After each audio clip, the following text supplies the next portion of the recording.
আসসালামু আলাইকুম। সবাইকে স্বাগত জানাচ্ছি গ্লোবাল ভিউজে। আপনাদের সঙ্গে আছি আমি সুরভি দিবা। আজ জানাবো আন্তর্জাতিক গণমাধ্যমে আলোচিত সংবাদ ও বিশ্লেষণ। মধ্যপ্রাচ্যে অবস্থিত মার্কিন ও Israeli command centre, drone hangar এবং পাইলটদের গোপন আস্তানা লক্ষ্য করে আবার বড় ধরনের হামলা চালিয়েছে ইরানের ইসলামী বিপ্লবী গার্ড বাহিনী বা আইআরজিসি। অপারেশন ট্রু প্রমিস 4 এর 87তম ধাপে সোমবার এই হামলা চালানো হয়েছে বলে আইআরজিসির পক্ষ থেকে নিশ্চিত করা হয়েছে। বাহিনীর জনসংযোগ শাখা জানিয়েছে, এই অভিযানে তরল ও কঠিন জ্বালানি চালিত ইমাদ, কিয়াম এবং খোররাম শাহ 4 ব্যালিস্টিক ক্ষেপণাস্ত্রের পাশাপাশি বিপুল সংখ্যক কামিকাজে ড্রোন ব্যবহার করা হয়েছে। বিবৃতিতে জানানো হয়, হামলায় মার্কিন ও ইসরায়েলি বাহিনীর কমান্ড অ্যান্ড কন্ট্রোল সেন্টার, অস্ত্র গুদাম এবং সামরিক পাইলটদের গোপন অবস্থানগুলোকে কার্যকরভাবে আঘাত করা হয়েছে। আইআরজিসি জানায়, এই সম্মিলিত বহুমুখী অভিযানটি সারা রাত চালানো হয়। তাদের তথ্য অনুযায়ী এই অঞ্চলের 5টি মার্কিন ঘাঁটি সহ ইসরায়েলের উত্তর, দক্ষিণ ও মধ্য অঞ্চলের বেশ কিছু সামরিক অবস্থানে আঘাত হানা হয়েছে। উল্লেখযোগ্য স্থানগুলোর মধ্যে রয়েছে ইসরায়েলের হাইফা বে, কিরিয়াত শমনা, তেল আবিব, বীরশেবা ও ডিমোনা। সৌদি আরবের রিয়াদে অবস্থিত আল খার্জ এবং বাহরাইনের মানামায় জুফায়েরেও বড় ধরনের হামলার কথা জানিয়েছে আইআরজিসি। ক্ষেপণাস্ত্র হামলার খবরের পাশাপাশি আইআরজিসি কুয়েতের একটি পানি শোধন কেন্দ্রে ইসরায়েলি হামলার তীব্র নিন্দা জানিয়েছে। একে বেআইনি ও অমানবিক আখ্যা দিয়ে সংস্থাটি মধ্যপ্রাচ্যের দেশগুলোকে মার্কিন ইসরায়েলি বিভেদ ও অস্থিতিশীলতা তৈরির ষড়যন্ত্রের বিরুদ্ধে সজাগ থাকার আহ্বান জানিয়েছে। দুই বন্দরের বহির্নোঙরের জ্বালানি তেল বোঝাই একটি বিশাল জাহাজে ইরানের হামলার পর এটিতে ভয়াবহভাবে আগুন ধরে গেছে। এতে জাহাজটির মূল কাঠামো ক্ষতিগ্রস্ত হয়েছে এবং সাগরে তেল ছড়িয়ে পড়ার আশঙ্কা দেখা দিয়েছে। দুবাই কর্তৃপক্ষ জানিয়েছে, ড্রোন হামলার কারণে জাহাজটিতে আগুন ধরে যায়। মঙ্গলবার ভোরে কয়েক ঘণ্টার চেষ্টায় সে আগুন কিছুটা নিয়ন্ত্রণে আনা হয়েছে। মার্কিন প্রেসিডেন্ট ডোনাল্ড ট্রাম্পের হুঁশিয়ারির কয়েক ঘণ্টা পরই এই হামলার ঘটনা ঘটল। ট্রাম্প বলেছিলেন, ইরান যদি হরমুজ প্রণালী খুলে না দেয় তবে যুক্তরাষ্ট্র দেশটির বিদ্যুৎ কেন্দ্র ও তেলের খনিগুলো ধ্বংস করে দেবে।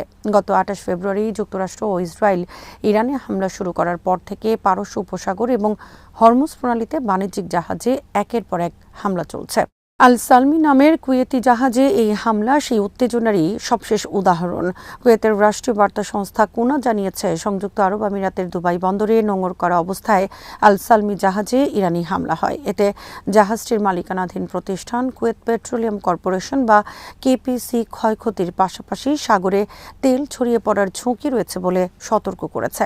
দুবাই কর্তৃপক্ষ জানিয়েছে, নৌ অগ্নি নির্বাপক দল ড্রোন হামলায় লাগা আগুন সফলভাবে নিভিয়ে ফেলেছে। বর্তমানে পরিস্থিতি পর্যবেক্ষণ করা হচ্ছে। জাহাজের 24 জন ক্রুর সবাই নিরাপদে আছেন। কুয়েতের রাষ্ট্রীয় সংবাদ মাধ্যমে হামলার খবর আসার পর বিশ্ববাজারে অপরিশোধিত তেলের দাম সাময়িকভাবে বেড়ে যায়। আক্রান্ত এই জাহাজে প্রায় 20 লাখ ব্যারেল তেল পরিবহনের ক্ষমতা রয়েছে, যার বর্তমান বাজার মূল্য $20 কোটি বেশি। তবে ওয়াল স্ট্রিট জার্নাল এক প্রতিবেদন প্রকাশের পর তেলের দাম কিছুটা কমেছে। ওয়াল স্ট্রিট জার্নালের প্রতিবেদনে বলা হয়েছে, ট্রাম্প তার সহযোগীদের জানিয়েছেন, হরমুজ প্রণালী পুরোপুরি উন্মুক্ত না হলেও তিনি ইরানের বিরুদ্ধে মার্কিন সামরিক অভিযান শেষ করতে আগ্রহী। মার্কিন প্রশাসনের কর্মকর্তাদের বরাতে প্রতিবেদনে বলা হয়েছে, এমন পদক্ষেপ নেওয়া হলে জলপথটির ওপর তেহরানের শক্ত নিয়ন্ত্রণ আরও দীর্ঘায়িত হতে পারে। এছাড়া এটি আবার চালু করার জটিল কাজটি ভবিষ্যতের জন্য ঝুলে থাকবে। প্রতিবেদনে আরও বলা হয়, গত কয়েকদিনে ট্রাম্প ও তার সহযোগীরা পরিস্থিতি পর্যালোচনা করেছেন। তারা মনে করছেন, এই গুরুত্বপূর্ণ জলপথটি জোর করে উন্মুক্ত করার অভিযানে নামলে যুদ্ধে ট্রাম্পের নির্ধারিত 4 থেকে 6 সপ্তাহের সময়সীমা ছাড়িয়ে যেতে পারে। বিশ্লেষকরা বলছেন, ট্রাম্প হুমকি ধামকি দিয়ে চললেও স্পষ্ট বুঝতে পারছেন পরিস্থিতি নিয়ন্ত্রণের বাইরে। সর্বব্যাপী যুদ্ধের কারণে যুক্তরাষ্ট্রের অর্থনীতি চাপে পড়েছে। নিজ দেশে ট্রাম্পের জনসমর্থন দ্রুত কমছে। লাখ লাখ মার্কিন নাগরিক তার বিরুদ্ধে নজিরবিহীন বিক্ষোভে রাস্তায় নেমেছে। এখন ট্রাম্প যুদ্ধ থেকে বেরিয়ে আসার সক্রিয় চেষ্টা করছেন। ইসরায়েলে বিশেষ করে উত্তরাঞ্চলে অবিরাম আঘাত হেনে যাচ্ছেন লেবাননের প্রতিরোধ আন্দোলন হিজবুল্লাহর যোদ্ধারা। দক্ষিণ লেবাননে অগ্রসরমান জায়নবাদী সেনাদের উপরও অন্তত 11 দফা শীর্ষস্তরের হামলা পরিচালনা করেন তারা। ইসরায়েলি সামরিক বাহিনী মঙ্গলবার জানিয়েছে, দক্ষিণ লেবাননে হিজবুল্লাহর সঙ্গে ক্লোজ রেঞ্জের লড়াইয়ে তাদের 4 জন সেনা নিহত হয়েছে। আইডিএফের এক বিবৃতিতে একই ব্যাটালিয়নের 3 সেনার নাম প্রকাশ করে জানানো হয়েছে তারা লড়াই চলাকালে নিহত হন। পৃথক আরেকটি বিবৃতিতে জানানো হয় একই ঘটনায় আরও 1 জন সেনা মারা গেছে, তবে তার নাম এখনও প্রকাশ করা হয়নি। অন্য একটি বিবৃতিতে বলা হয় এ লড়াইয়ে আরেক সেনা গুরুতর আহত হয়েছে। এছাড়া রিজার্ভ ফোর্সের এক সদস্য মাঝারি ধরনের আহত হয়েছে। হিজবুল্লাহ বলছে, ইসরায়েল ও দক্ষিণ লেবাননের ইহুদিবাদী ঘাঁটিগুলোতে চলমান মুহুর্মুহ আঘাতে হতাহত ইসরায়েলি সেনাদের সংখ্যা অনেক বেশি।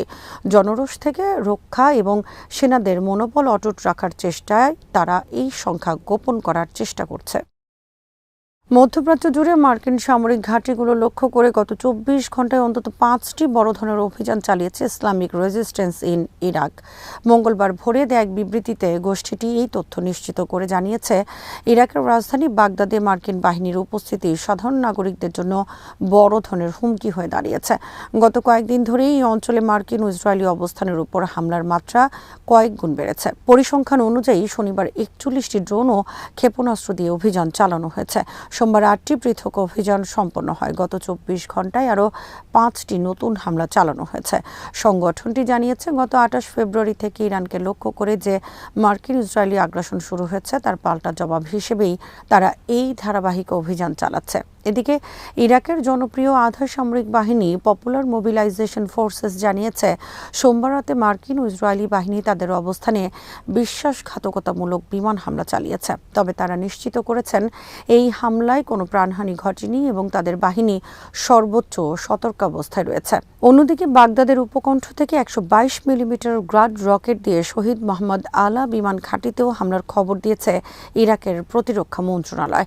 ইরাকের প্রতিরোধ সংগঠন কাতাইব হিজবুল্লাহ এক বিবৃতিতে জানিয়েছে, বাগদাদে মার্কিন দূতাবাসের নিকটবর্তী গোয়েন্দা ও নাশকতামূলক কেন্দ্রগুলোতে তারা সাময়িকভাবে হামলা স্থগিত রেখেছে। তবে এই স্থগিতাদেশের পেছনে একটি কঠোর শর্ত রয়েছে। তারা হুঁশিয়ারি দিয়ে বলেছেন, যদি মার্কিন বাহিনী বা তাদের সহযোগীরা বাগদাদ বা অন্য কোনো প্রদেশের আবাসিক এলাকায় বেসামরিক নাগরিকদের লক্ষ্য করে হামলা চালায়, তবে আমরা পুনরায় এই ঘাঁটিগুলো গুঁড়িয়ে দেব। আমাদের লক্ষ্য কেবল জায়নবাদী আমেরিকান শত্রু এবং তাদের সহযোগীদের মোকাবেলা করা। মার্কিন প্রেসিডেন্ট ডোনাল্ড ট্রাম্পের সাম্প্রতিক আগ্রাসী হুমকির তীব্র নিন্দা জানিয়ে হুঁশিয়ারি উচ্চারণ করেছেন ইরানের পার্লামেন্ট স্পিকার মোহাম্মদ বাকের গালিবাফ। তিনি সাফ জানিয়ে দিয়েছেন, ইরানের উপর স্থল হামলা হলে তার দাঁত ভাঙা জবাব দেওয়া হবে।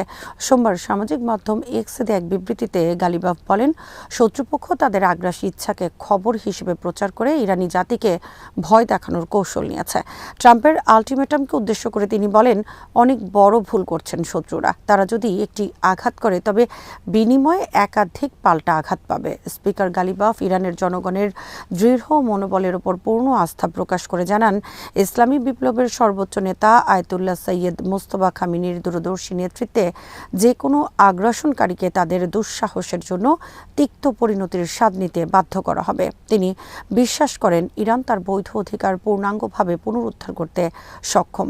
মার্কিন প্রেসিডেন্ট ডোনাল্ড ট্রাম্পের সর্বশেষ হুমকি, তেহরান যদি 48 ঘণ্টার মধ্যে হরমুজ প্রণালী পুরোপুরি খুলে না দেয়, তবে ইরানের বিদ্যুৎ কেন্দ্র, তেলের খনি এবং এমনকি পানি শোধন কেন্দ্রগুলো বিধ্বস্ত করে দেওয়া হবে। একে আন্তর্জাতিক আইনের লঙ্ঘন এবং অর্থনৈতিক ব্ল্যাকমেইল হিসেবে দেখছে তেহরান।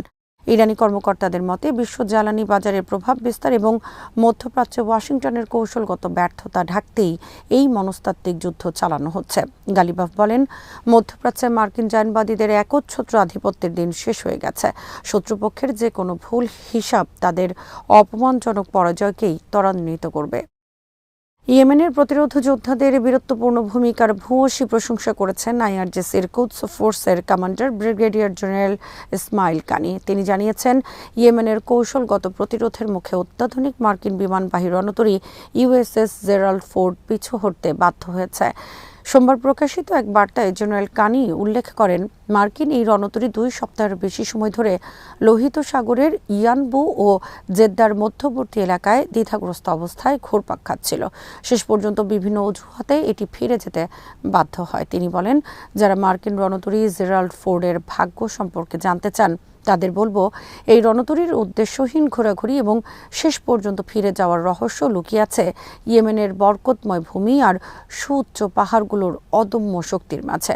জেনারেল কানি ইয়েমেনের সাহসী নেতৃত্ব ও যোদ্ধাদের প্রতি সংহতি প্রকাশ করে বলেন, তারা একদিকে যেমন অপরাধী আমেরিকা ও শিশু হত্যাকারী ইসরায়েলি শাসনের মোকাবিলা করছে, অন্যদিকে গাজার মজলুম জনতা ও ইসলামী মূল্যবোধ রক্ষায় বীরত্বপূর্ণ ভূমিকা পালন করছে।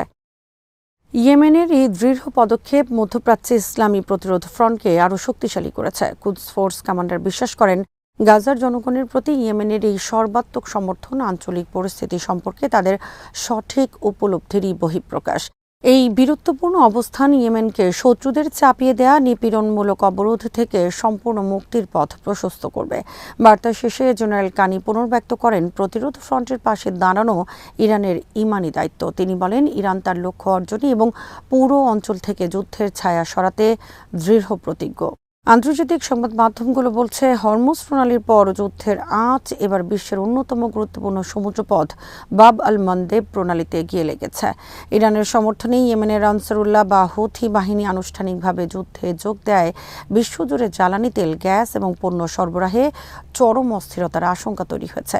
বিশেষজ্ঞদের মতে, হরমুজ প্রণালীতে উত্তেজনার পর ইয়েমেনের এই ঘোষণা বিশ্ব বাণিজ্যের জন্য দ্বিতীয় ধাক্কা। নেপোলিয়ন বোনাপার্টের বিখ্যাত উক্তি, একটি রাষ্ট্রের নীতি তার ভূগোলের উপর নির্ভর করে, এর প্রতিফলন ঘটছে বর্তমান পরিস্থিতিতে। ইয়েমেনের ভৌগোলিক অবস্থান লোহিত সাগর, এডেন উপসাগর এবং সুয়েজ খালের সংযোগস্থলে হওয়ায় তারা এখন এশিয়া ও ইউরোপের মধ্যকার প্রধান বাণিজ্য পথ নিয়ন্ত্রণের ক্ষমতা রাখে। প্রতিদিন এই পথ দিয়ে 8 মিলিয়নেরও বেশি ব্যারেল তেল এবং 58টি এলএনজি বাহী জাহাজ চলাচল করে। এশিয়া ও ইউরোপের বাণিজ্যের 40% এই পথে হয়। বিশ্বের মোট চাল ও গমের 20% এবং সারের 40% এই পথ দিয়ে পরিবাহিত হয়। এই করিডোর দিয়ে বছরে $800 বিলিয়ন থেকে $1 ট্রিলিয়ন সমমূল্যের পণ্য ও সেবা আদান প্রদান হয়। পারস্য উপসাগরীয় দেশগুলো থেকে ইউরোপে তেল, গ্যাস পাঠানোর সহজ পথ হল সুয়েজ খাল, যার জন্য বাব আল মানদেব অতিক্রম করা বাধ্যতামূলক। এর বিকল্প হিসেবে আফ্রিকার দক্ষিণ দিক কেপ অফ গুড হোপ ঘুরে যেতে জাহাজগুলোর অতিরিক্ত 8 থেকে 9 দিন সময় লাগবে। এতে পরিবহন খরচ এবং বিমার প্রিমিয়াম বহুগুণ বেড়ে যাবে, যার প্রভাব পড়বে সরাসরি সাধারণ ভোক্তার উপর। সৌদি আরব হরমুজ প্রণালীর উপর নির্ভরতা কমাতে লোহিত সাগর পর্যন্ত পাইপলাইন তৈরি করলেও সেটি এখন ইয়েমেনের নাগালের মধ্যে। কোনো কারণে এই পাইপলাইন ক্ষতিগ্রস্ত হলে সৌদি আরবের তেল রপ্তানি ক্ষমতা প্রায় শূন্যের কোঠায় নেমে আসতে পারে। পরিস্থিতি বিবেচনা করে ইউরোপীয় নৌ মিশন অ্যাসপাইডস এরই মধ্যে তাদের বাহিনীকে সর্বোচ্চ সতর্ক অবস্থায় রেখেছে। তারা বাণিজ্যিক জাহাজগুলোকে ইয়েমেনি জলসীমা এড়িয়ে চলার পরামর্শ দিয়েছে। বিশ্লেষকরা বলছেন, ইরানের নেতৃত্বাধীন অক্ষয় শক্তি এখন বিশ্বের সবচেয়ে গুরুত্বপূর্ণ দুটি জ্বালানি সরবরাহ পথ সরাসরি প্রভাবিত করার ক্ষমতা অর্জন করেছে। ইয়েমেন যদি তাদের অপারেশন আরও বিস্তৃত করে, সৌদি আরব বা অন্য কোনো জিজিসি দেশের অবকাঠামোতে আঘাত আনে, তবে 2015 সালের সৌদি ইয়েমেন যুদ্ধের চেয়েও ভয়াবহ পরিস্থিতি সৃষ্টি হতে পারে। আজ এখানেই শেষ করছি। সবাই ভালো থাকুন, সুস্থ থাকুন আর দেখতে থাকুন বিডি ভিউজ। চ্যানেলটি ভালো লাগলে সাবস্ক্রাইব করুন, সংযুক্ত থাকুন আমাদের ফেসবুক পেজে। আল্লাহ হাফেজ।